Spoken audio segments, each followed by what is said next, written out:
Hey everyone, welcome to American Slang you hear in TV shows. We're delighted to have you joining us today, especially if you're keen to improve your understanding of natural, everyday English. Absolutely. If you're like me, you love diving into popular American TV shows, but sometimes those casual conversations can be a real head scratcher, right? Indeed. That's often down to slang. Understanding American slang is absolutely essential for truly grasping the informal dialogue you hear on screen, making your viewing experience much more enriching. So, to kick things off, let's talk about what slang actually is. Basically, it's informal language, words and phrases that are typically used in very casual conversation, often within a specific group or region. Precisely. And in American TV shows, you'll find it absolutely everywhere. It's so pervasive because writers want the dialogue to sound authentic, like how real people talk in everyday situations. Exactly. It's how conversations really flow.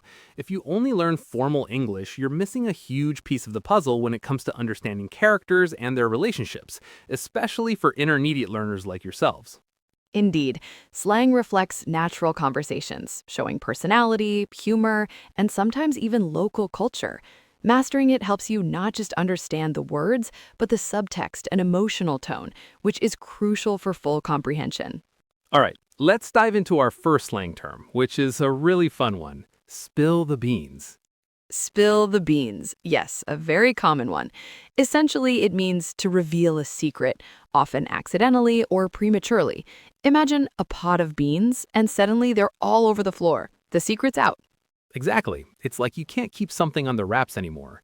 For example, my sister was planning a surprise birthday party for my mom. She was so excited and she almost spilled the beans to my mom when she asked a million questions about her schedule for that day. I had to quickly change the subject to prevent it. That's a perfect example. It shows how it can be used when someone nearly lets out the secret or when they actually do. It implies that the secret was perhaps not meant to be shared yet, or at all. You wouldn't typically use it for something like sharing news that's publicly known, only for confidential information. Right. It's always about revealing something that was supposed to be a secret. Like, come on, spill the beans. Who won the competition? It's definitely one you'll hear a lot in TV shows when there's a bit of drama or intrigue. Okay, next up, we have a phrase you'll hear all the time when characters are making casual plans: hang out. Indeed, to hang out simply means to spend time casually together, often without a specific activity planned, or sometimes just to relax in a particular place. It's very informal and widely used. Exactly. So if I called you up and said, hey, what are you doing this weekend? Do you want to hang out? It means I'm suggesting we spend some relaxed time together. You could reply, yeah, I'd love to hang out. What did you have in mind?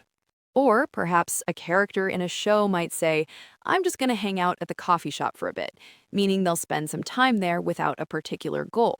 It's incredibly versatile.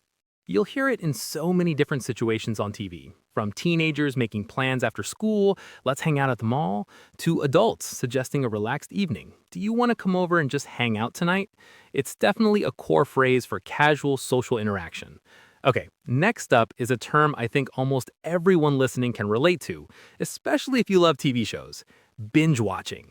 Ah, yes, a very popular activity in this modern age of streaming services. So, binge watching refers to watching multiple episodes of a television program in rapid succession, often an entire season or even multiple seasons in one sitting or over a short period. Exactly. It's what happens when you start watching a new series and suddenly it's 3 a.m. and you're 5 episodes deep, wondering where the time went. You just can't stop. Indeed, it's that irresistible pull of a good story. So, a humorous example might be, I told myself I'd only watch one episode of The Crown last night, but before I knew it, I had binge watched half the season and completely forgotten to eat dinner. My eyes felt glued to the screen. That's so perfect. Or, my weekend plans? Oh, I'm just going to binge watch that new sci fi show everyone's talking about. Don't expect to hear from me until Monday morning. It really captures that feeling of getting lost in a show. Okay, next up we have another super common phrase you'll hear all the time: no biggie. Ah, yes, no biggie. A rather casual way of saying no big deal or it's not a problem. It's very much about downplaying the importance of something, isn't it? Exactly. It's so informal and reassuring. Like, if you accidentally spill a bit of water, someone might say, "Oh, don't worry about it. It's no biggie." It just means it's not important or don't stress over it. You often hear it used when someone's apologizing for something minor. For instance, if you were late meeting a friend by a few minutes, you might say, "Sorry, I'm a bit late." And they could reply, "No biggie, I just got here myself."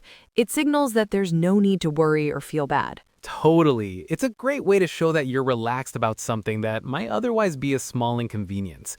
You wouldn't use it for something truly serious, of course, but for everyday small stuff, it's perfect. It just rolls off the tongue. So, how do our listeners actually master all this awesome slang we're talking about from their favorite American TV shows? My number one tip is definitely to watch with English subtitles. It lets you see the word as you hear it, which is super helpful for remembering. Absolutely. Seeing the word written down creates a stronger connection. And don't be afraid to hit that pause button. If you hear a phrase you don't know, pause it, look it up, and even try to say it out loud a few times. Yes, imitate the way the characters say it.